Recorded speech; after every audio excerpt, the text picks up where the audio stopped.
day to acknowledge and represent the African American girls whose stories don't make the front page of every national newspaper.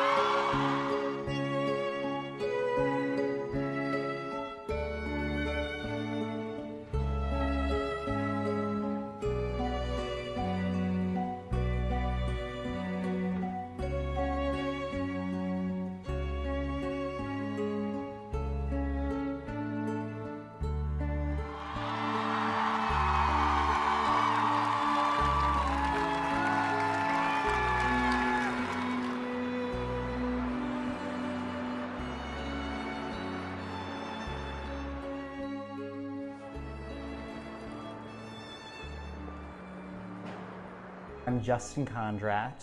I'm a professional horticulturalist in Washington, D.C.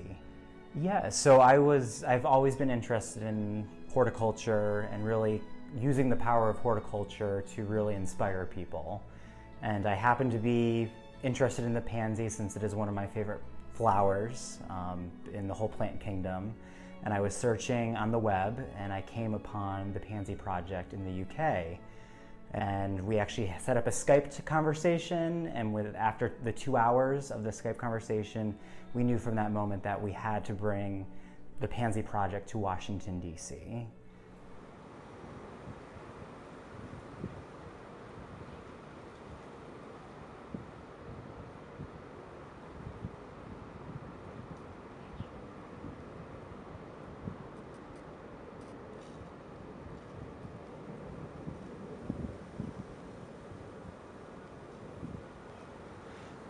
And it's definitely different from doing the research and then actually being on the ground and being in these locations that you commonly would pass. Most of the locations that we've actually researched and found were in areas that I would typically go with friends, out to dinner, walk by, and knowing that something happened that was so violent to someone of the LGBTQ community, which I'm a part of, is really a humbling experience and really affects you emotionally.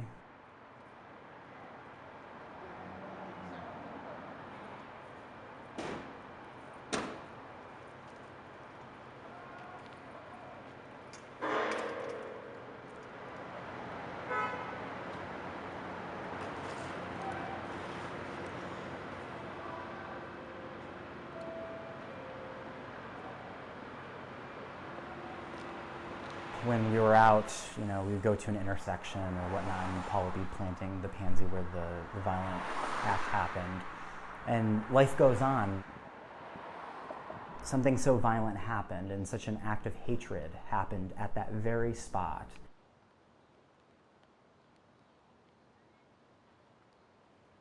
Planting the pansy is symbolic, and it's standing there, it's growing. Whether it stays there for a week or only stays there for an hour after we leave.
people look at you like, what's he doing? He's on the ground.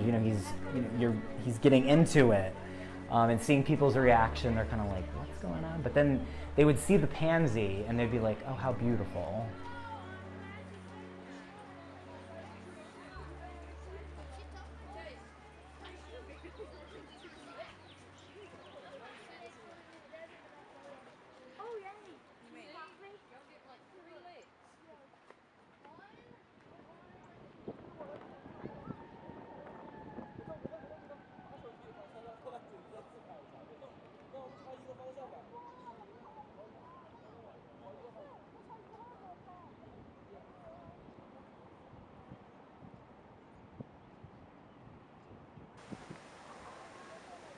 This project really has impacted me in a positive way to really focus on how can I be a better person within the community and how I can actually use my talent and my passion for horticulture to impact those around me. And I'm very honored and really happy that I was able to convince Paul to come to Washington, D.C. and to really push this project forward so we could shed a little light on all of the attacks and homophobia that is really happening on the soil in America.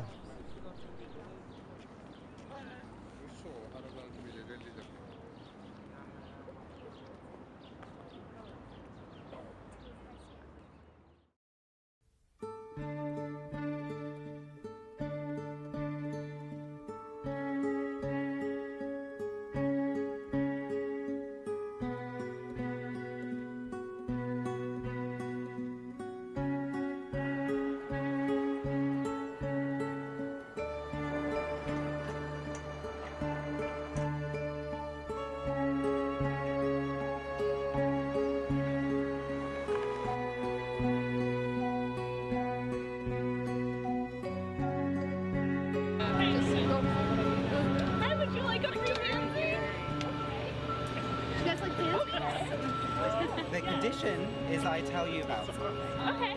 So I'm an artist.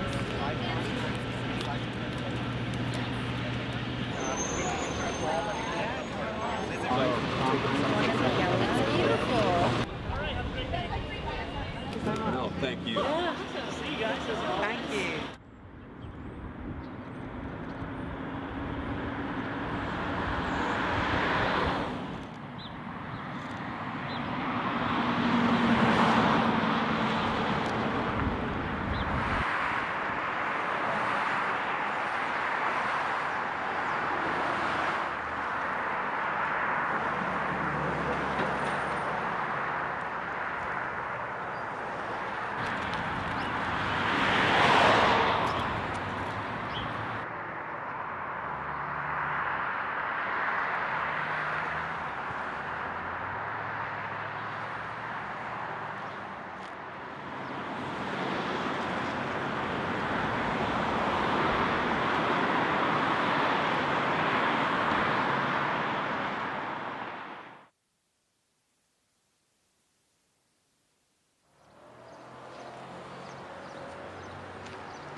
Just so you know, I plant pansies at the site of homophobic abuse on the street. I've already planted 2 this morning.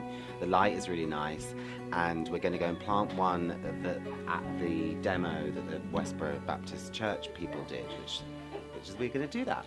Hopefully they'll tweet me again. So, let's go. Okay, out this way? This way. So part of it is because a change this year with our homecoming court is that it did not have to be a male and a female. It did not have to be a king and a queen. see. So that there could be any sex to the two students. And so because of that, as a controversial subject, that is why they protested. So the planting doesn't take very long, but I have to get a good photograph.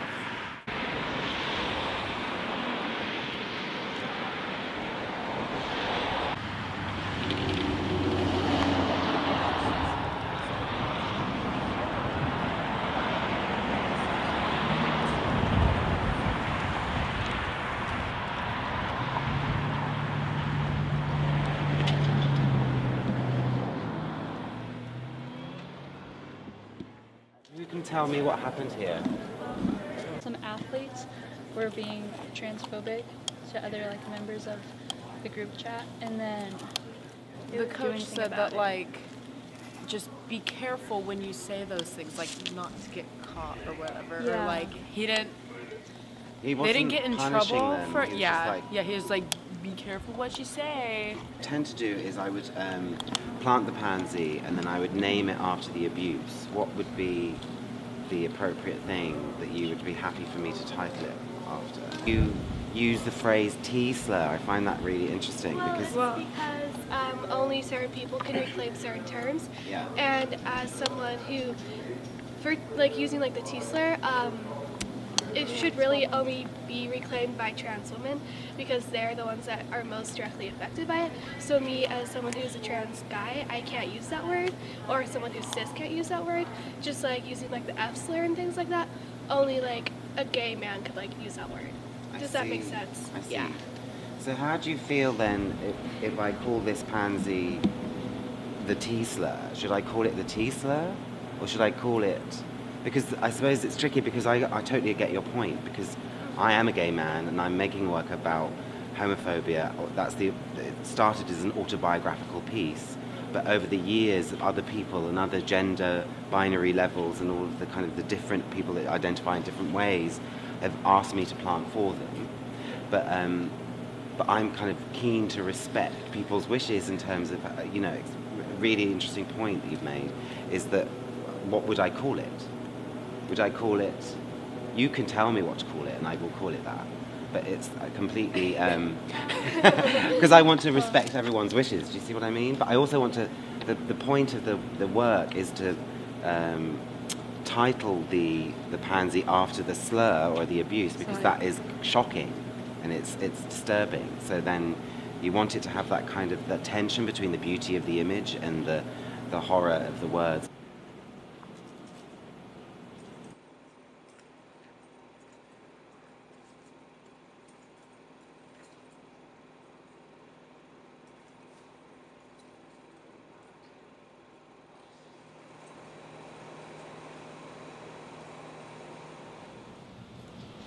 With eyes of green and curls of brown, he was a boy from an average town.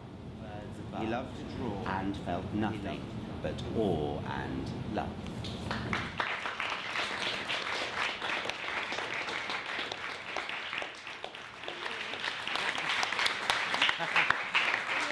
It's been such a pleasure to be here. Thank you so much. Thank you. You're so cool. Thank you. Thanks. I bet I want to go down too. Yeah. Okay. Well, come on.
that someone put right outside the OMA, and it said, "It's okay to be white."